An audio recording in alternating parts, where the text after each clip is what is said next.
Hello there, welcome to my channel, Mo Moon. My name is Mo, welcome.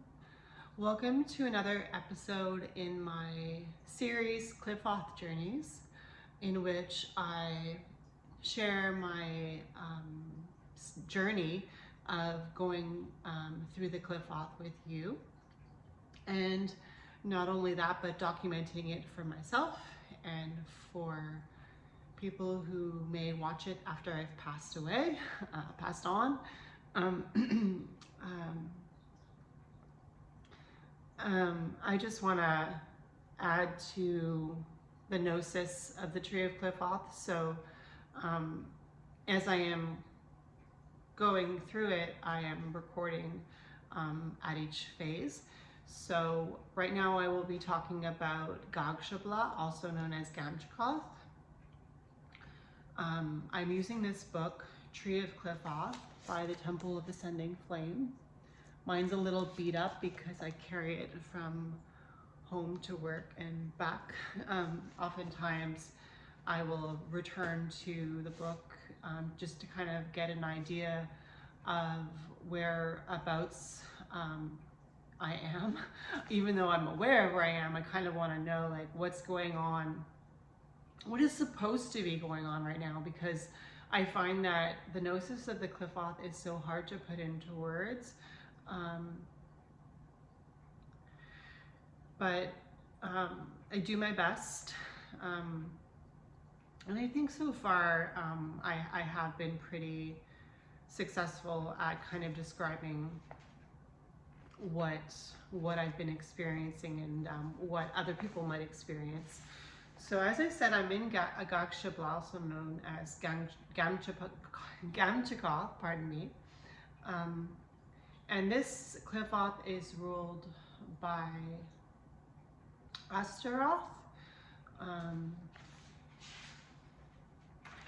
And it is the point within the Qliphothic tree just before I will be entering into the abyss. So the abyss is also known as Doth, and it is supposed to be a portal or a doorway between the tree of life, which is in the line of Jewish mysticism, and the tree of knowledge, which also is known as the tree of death, which is more so in draconian left-hand path traditions, if I'm not mistaken. So I'm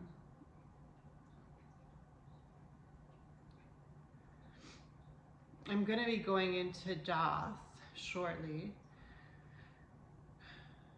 And Gha'agsheblah, where I am currently, I've been in here for about 3 weeks and a bit. And I feel like I'm ready to kind of share my gnosis of what that's been about. So Gha'agsheblah is here where it's darkened. And I started over here in Lilith and I've worked my way up. And yeah, so I came from here, which was Qliphoth. I went into Gha'agsheblah, then I will go into Doth. And then there's the 3 highest triad, Satariel, Gagael, and Thamael. So I wrote some notes. I want to try to be as clear as possible because I'm sure this could sound quite confusing for those who haven't been following the journey. If you wish to go look at the other episodes in this Qliphoth Journeys series, you're welcome to go to the Qliphoth Journeys playlist. And if you want, you can start from the very beginning. I think there's about 16 videos in this series so far.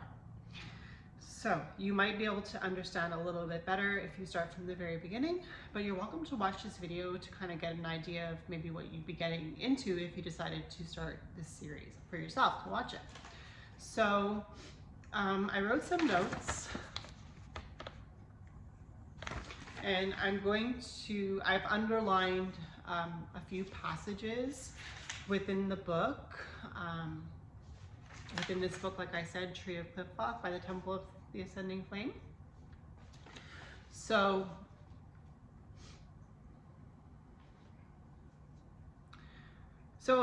Gha'agsheblah, also known as Gha'agsheblah, but I will just refer to it as Gha'agsheblah, is ruled by Astaroth, the demon Astaroth. Some see Astaroth as a female entity. Some see her, excuse me. Some see her as a male entity. It's just personal preference.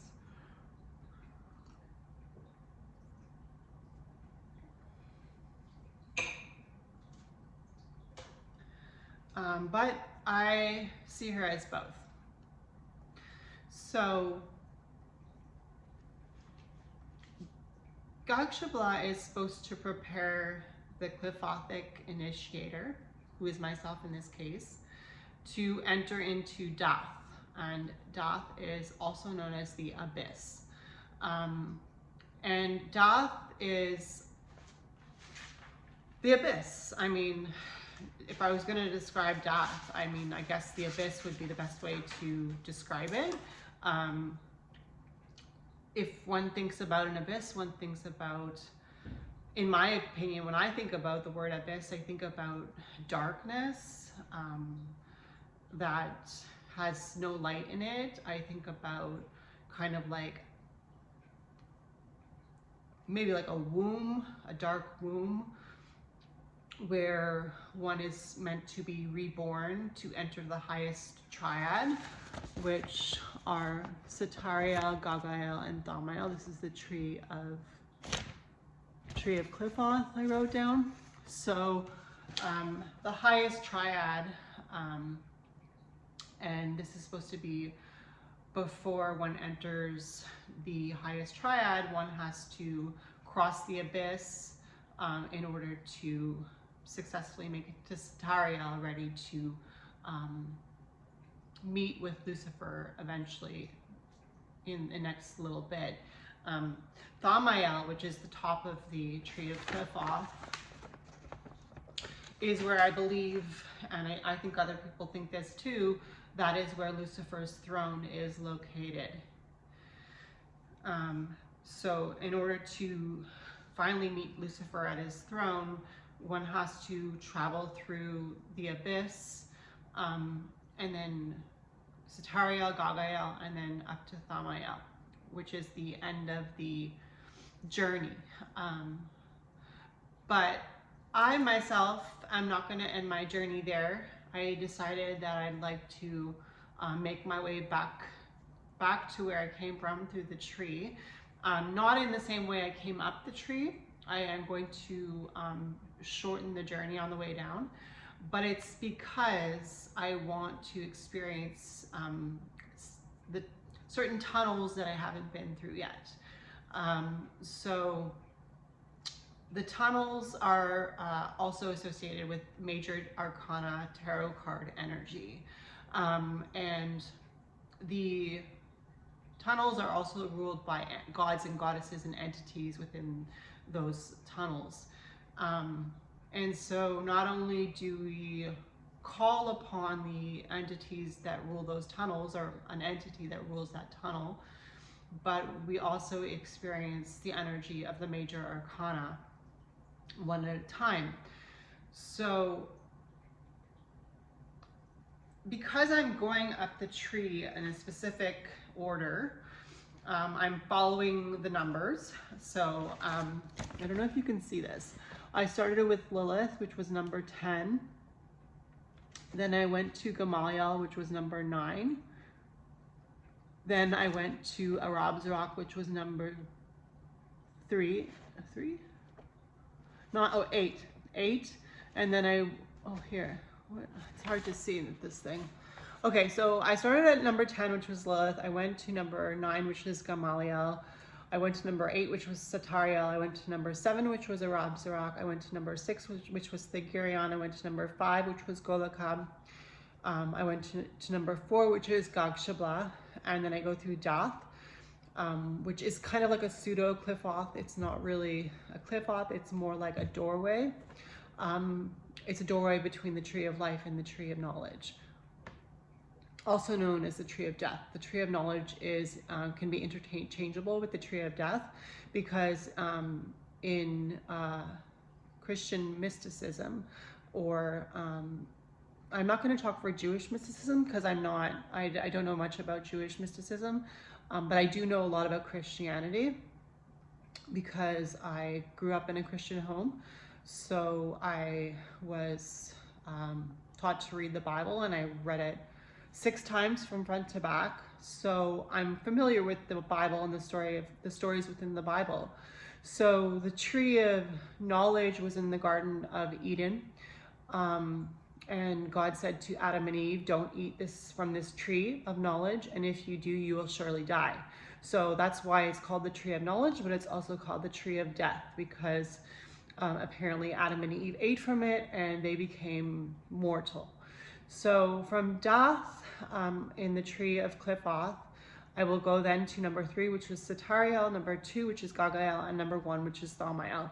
But on the way back down, I'm going to go from Thamael, number 1, to Satariel, number 3, to Thagirion, number 6, to Samael, number 8, to Lilith, number 10. So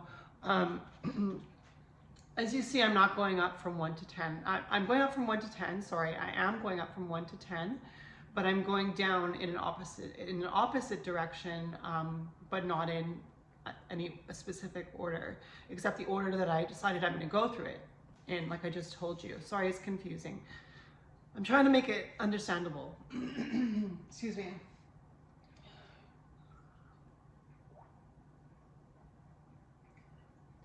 So each tunnel is ruled by a major arcana tarot card. I believe Satariel to Gagael is ruled by the Empress and the High Priestess. So maybe 2 tarot cards, but 1 tarot card for sure. So on the way down, I'm going to be going through the Magician. I'm going to be going through, I'm not sure what the next, I know I want to go through the Magician. I believe I'm going through Death. And I believe I'm going through Judgment.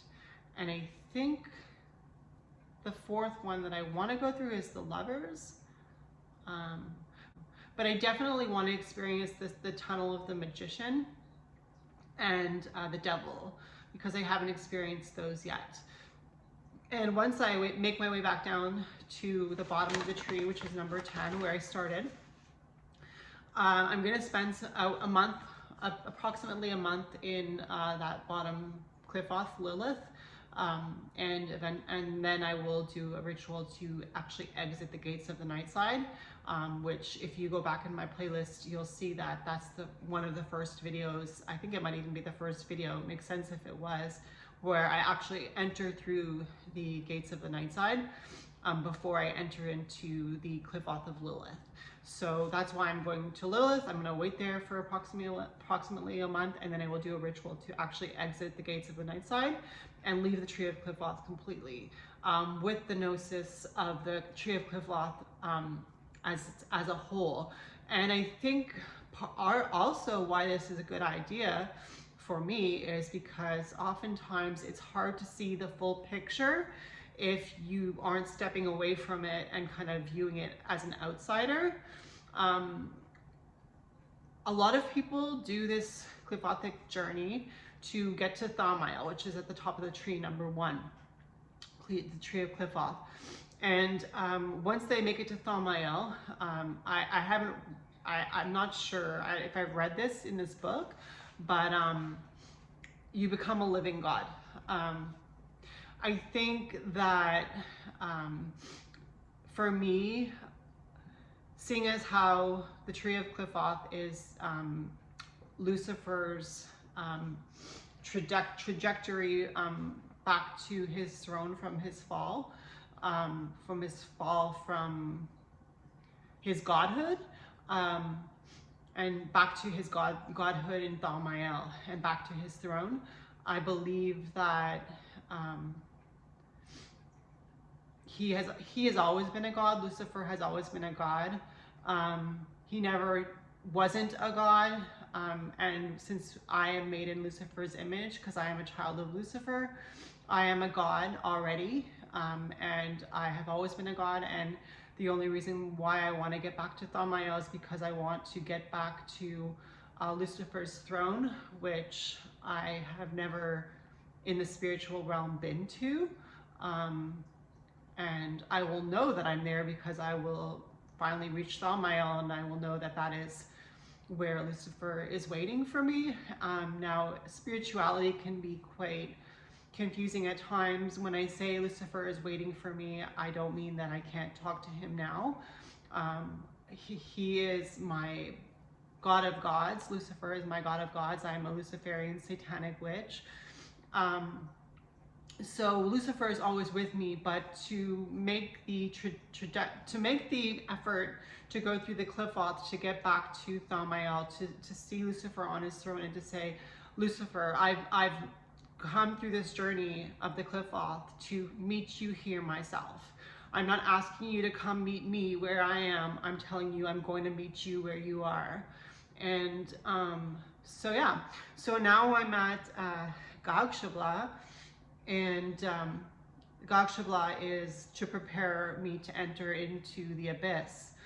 And for one to enter the abyss, which is like that, like I said, that womb space where rebirth is in the works, one has to leave everything behind and move through Gha'agsheblah and leave everything behind to be worthy to enter into the abyss. So the Qliphoth of Gha'agsheblah is compared to going through the 7 gates of the underworld. And there's a story about, I believe it's Inanna. Yeah, it's Inanna, or also known as Ishtar. So she's a goddess. So Inanna has to go through the 7 gates of the underworld to meet her sister, her dark sister, Gha'agsheblah, the queen of the great below. So for this journey, she dresses elaborately in luxurious garments, each one representing a particular aspect of her divine powers. However, before she is allowed to enter the realm of her dark sister, she has to pass through the 7 gates of the underworld, and at each gate she is asked by the gatekeeper to leave a piece of her clothing or jewelry, as quote unquote, these are the ways of the underworld. Finally, stripped from all her powers and protections, naked and helpless, she enters the underworld through the last 7th gate. There, she is ruthlessly murdered by the order of her dark sister, and her corpse is hung on a hook. After 3 days and 3 nights, she rises from the dead, resurrected, stronger and victorious, in a symbolic act of conquering death. So in the psychological interpretation, this journey to the underworld is a metaphor for the descent into the unconscious, the purpose of which is to confront the negative aspects of the self, those related to death, fear, separation, loss, and despair. So the tree of Qliphoth is where in my gnosis, I've been facing my shadows. I've been facing, shadows are for me things that trigger me, things that upset me, things that put me on edge. And all throughout this journey through the Qliphoth, I've been facing those shadows and healing those parts of myself.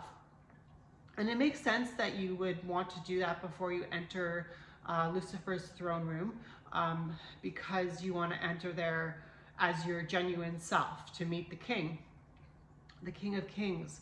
So as this may sound, and as it is, it's a long process. I have been here for over a year and a half. I think it's a year and a half.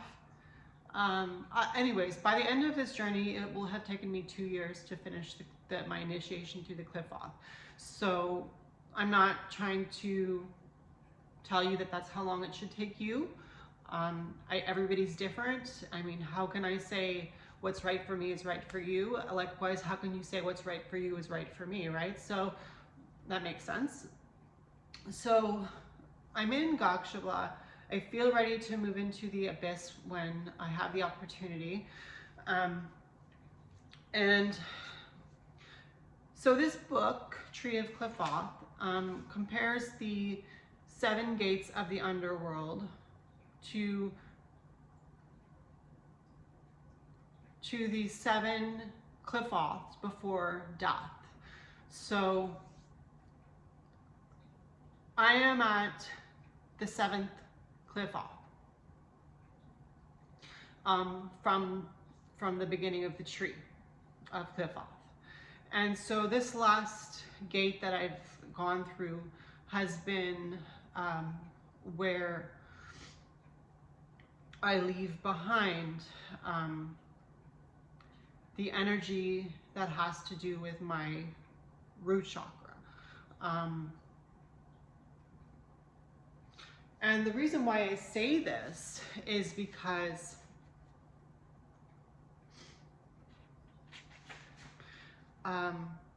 it says here in this book, while the highest triad, which is the triad that I was talking to you after the abyss, before Thamael, so Satariel, Gagael, and Thamael, the highest triad, stand for ideas and divine consciousness. The 7 realms below correspond to different levels of realization of ideas.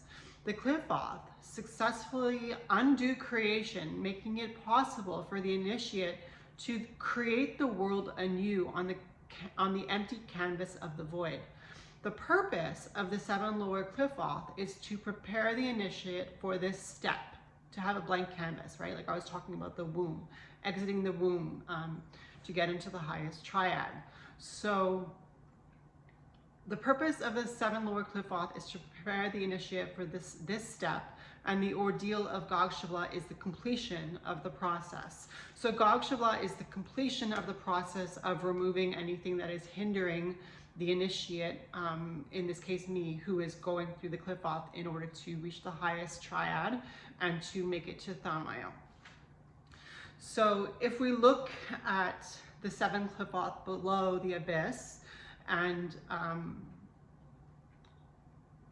if we look at what is removed in each of the 7 Qliphoth below the abyss, this book says that at the first gate, she has to leave her crown. So Inanna is leaving her crown, which represents her godhood and connection to the higher planes. At the second gate, she leaves her earrings of lapis lazuli, which represent her magical powers and the ability to manifest. At the third gate, she has to give up her necklace, which represents her illumination and self-empowerment. At the fourth gate, she's required to leave her breastplate, which represents her emotions. At the fifth gate, she leaves her golden hip girdle, depending on, well, yeah, it's a golden hip girdle, a golden ring, or a golden bracelet, depending on the version of the myth. This represents her ego and corresponds to her solar plexus chakra. At the seventh gate, she gives up her lapis lazuli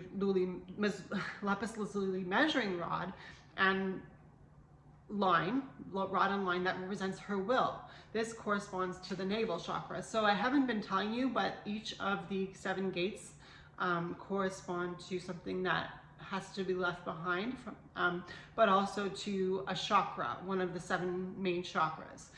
So at the 7th gate, she leaves her royal robe, the garment of ladyship, which represents her instincts. This corresponds to the root chakra.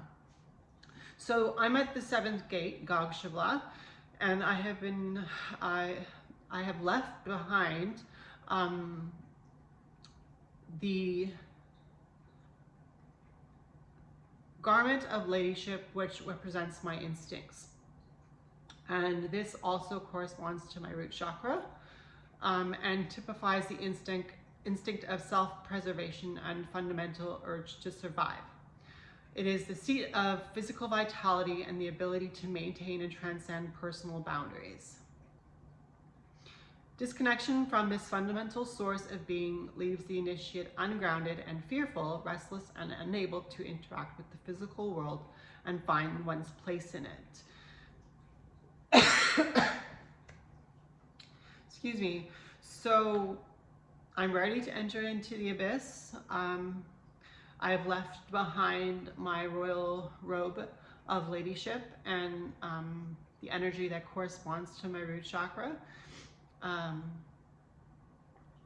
And I have been completely detached from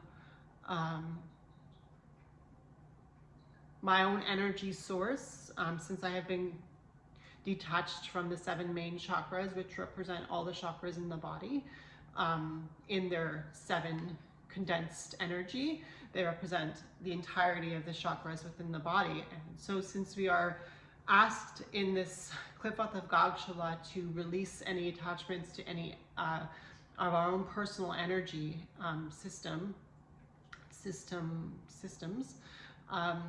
I feel like I have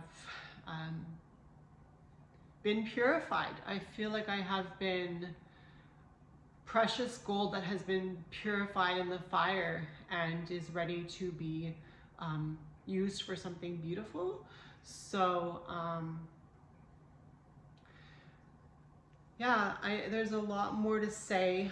I wrote a lot of notes that I haven't touched on, but I feel like that's pretty much where this video is going to end. I don't want to make it too long.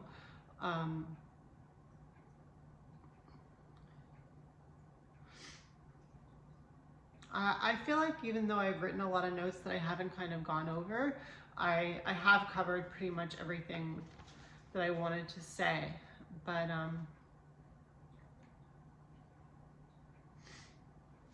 let me just go into the root chakra a little bit more, because this is what I've been working with in Gha'agsheblah. So the root chakra represents physical identity, stability, grounding, and security.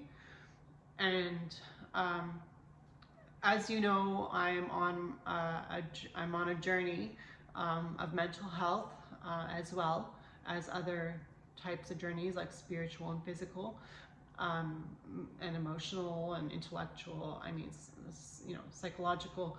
But in my mental journey, I suffer. Well, I don't want to say I suffer with it, but sometimes it feels like it's suffering. But I have been diagnosed with schizoaffective disorder. So that's basically it's schizophrenia and bipolar disorder, and they call it schizoaffective disorder. So it's schizophrenia and bipolar disorder. So I have been diagnosed. My doctor told me I'm schizoaffective. It didn't start that way. It started out with me just being psychotic and having psychotic episodes. But I mean, I've been hospitalized for that twice, so I'm finally on the right medication. So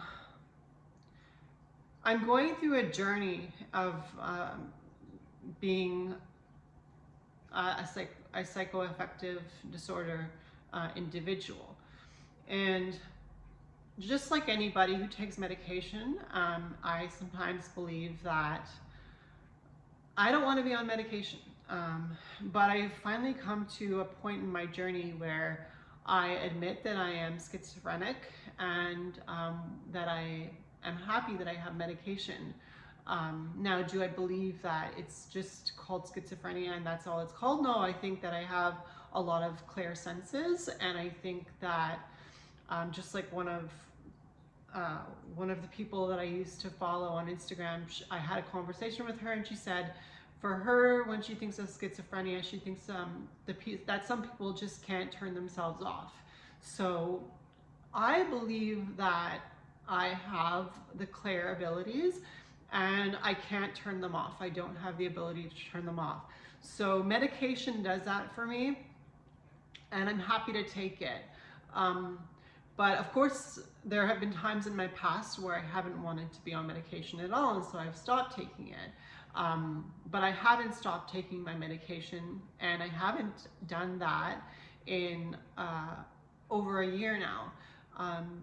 So it's hard to be on medication because it affects, antipsychotics are sedatives, so they affect my weight, they affect my mental speed, they affect my energy. They make me feel tired in the morning, very tired, unable to wake up. But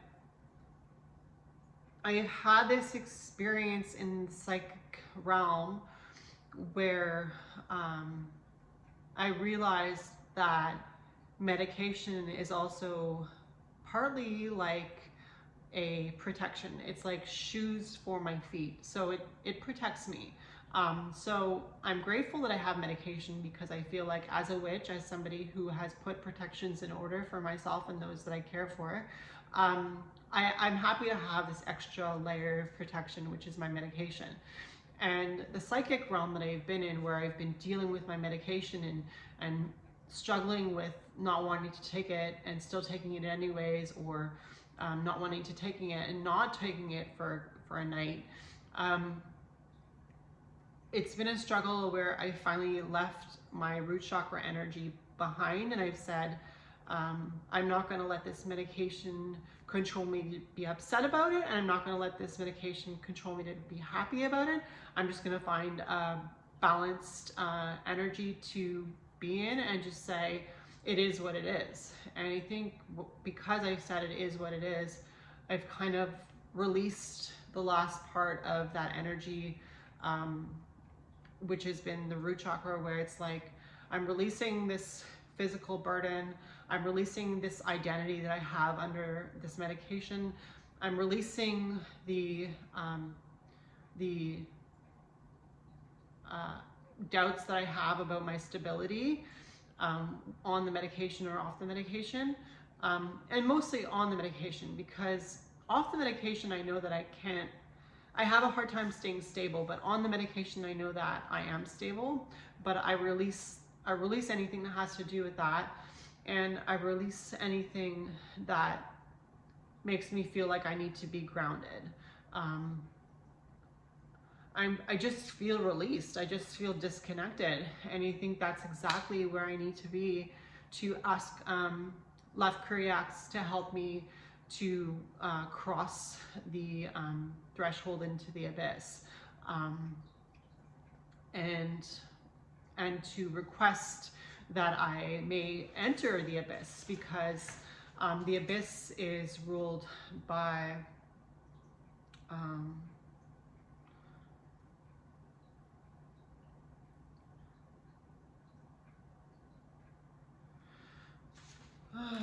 Corazon. No, Corazon. I know Belial. I'm not sure who the abyss is ruled by. I believe it's one of them is Belial, King Belial. So, you know, I could sit here and talk, trying to get you to understand what I'm trying to say, but I think it's one of those things where it's just really personal. And as much as I have great information in here, and we're all going to be able to share that information if you're using this book to get through, it's personal as well. And for me, it has to do with my mental illness and my shadows, and everybody's shadows are different too. But the good thing about this tree of Qliphoth is that it faces a specific type of shadow. It faces a specific type of shadow for everybody who enters. So when you enter the gates of the night side and you enter the realm of Lilith, the Qliphoth of Lilith, you're going to be dealing with a specific type of subject matter, and it's just going to express itself in a different way in your life, but it's going to be the same for everybody. It's going to be something that has to do with your foundation and what you find your safety in. And so, yeah, I guess that's it. I've been talking now for 35 minutes. So I hope you enjoyed this video. Like this video if you did and you want to like this video. Leave a comment and I will do my best to get back to you as soon as possible. Subscribe to my channel if you haven't already. I would love to have you here if you're interested, and I will see you in my next video. Bye.